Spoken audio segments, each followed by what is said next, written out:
My own blood turned into my enemy, just to stay one step ahead. The gleaming glass facade of the Sterling, an exclusive high-rise dealership in downtown Manhattan, reflected the harsh afternoon sun. Every polished chrome bumper and luxury interior whispered of secrets and ambition. For as long as I could remember, Ryan, my older brother, saw my success not as something to celebrate but as a direct challenge. We were Chloe and Ryan Miller, siblings by blood, yet miles apart in our drive. I, striving to earn my place in the cutthroat world of luxury automotive sales. He, consumed by a desperate need to not just succeed, but to crush any competition, especially if that competition was me. Growing up in suburban New Jersey, every achievement of mine felt like a personal affront to him. When I aced a math test, Ryan would casually mention his perfect score on the SATs years ago. He'd parade his own minor victories, no matter how insignificant, with a theatrical flair that always overshadowed my quiet accomplishments. I never understood his rage. I only ever wanted his acknowledgement, his shared excitement.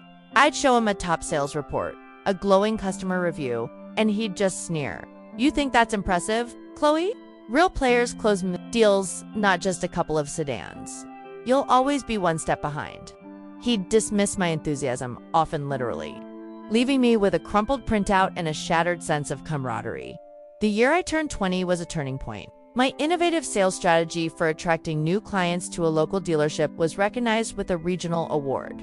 It was a small step, but a monumental one for me. I confided in Ryan, hoping this time he might finally see me as a peer. They gave me the Rising Star Award. Ryan, can you believe it? His eyes, usually cold, flickered with an unnerving interest. "Let me see the strategy," he said, snatching the detailed proposal from my hand. He studied it for a long moment, a peculiar smirk twisting his lips. He said he wanted to show it to a mentor of his in the industry, someone who could give me real feedback. Naively, I agreed. He walked out, and I never saw that original proposal again. Instead, a month later, he showcased a strikingly similar new client acquisition plan at a family gathering, claiming it as his own groundbreaking initiative. My heart shattered. It wasn't just a strategy he stole. It was my future, piece by piece. In that moment, I stopped being the hopeful kid who believed in her brother. I promised myself I would never reveal my true aspirations to him again. 2 years later, at 22, I secretly landed an entry-level sales position at the Sterling, a dealership I'd only ever dreamed of working for, securing it with a cold email and a portfolio of my disguised achievements from the past. Aunt Carol, our mother's sister, ever the family matriarch, discovered my new job offer. "Chloe, dear, a car dealership. Are you sure this is suitable? Ryan always said you were more academically inclined, perhaps something in finance." Her subtle bias always favoring Ryan's sensible career choices over my ambitious pursuits stung. Still, my parents, beaming with a pride I hadn't seen in years, wanted to celebrate. "Chloe, our little sales star," my mother cried, taking endless photos of me with my new employee badge. I let them. Ryan was supposedly busy with his startup venture on the West Coast. I thought, finally, I was safe from his destructive jealousy. Was wrong again. The next morning, my parents burst into my room, their faces etched with panic.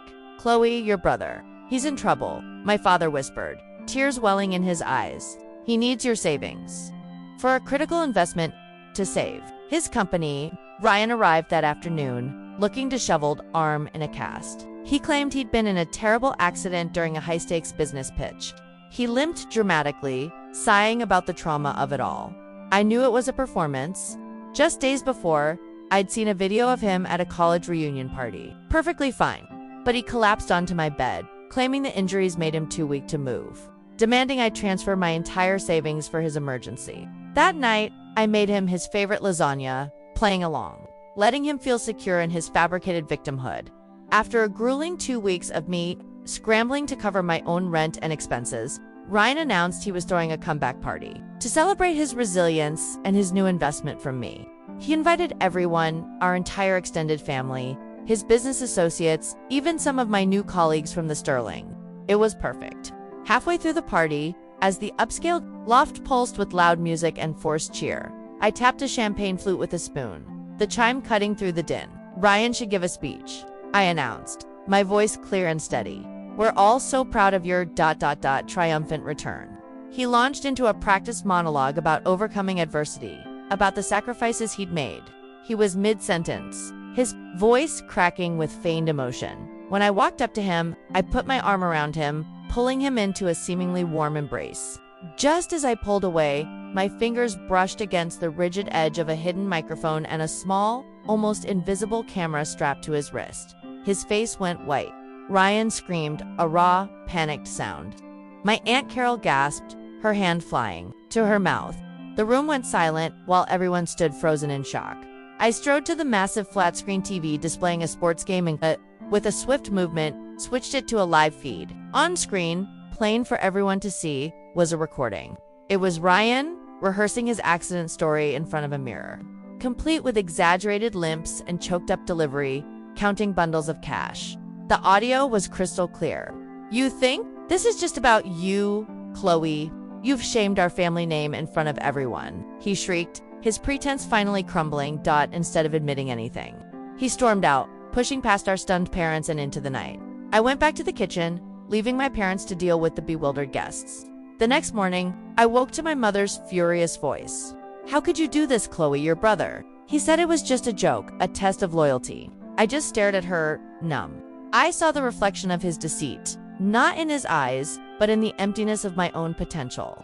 Stolen, and then, finally, reclaimed. If this story touched your heart, don't forget to smash that thumbs up and hit subscribe for more unforgettable, emotional, and viral true stories. We want to hear from you. Drop a comment and tell us, where in the world are you watching from?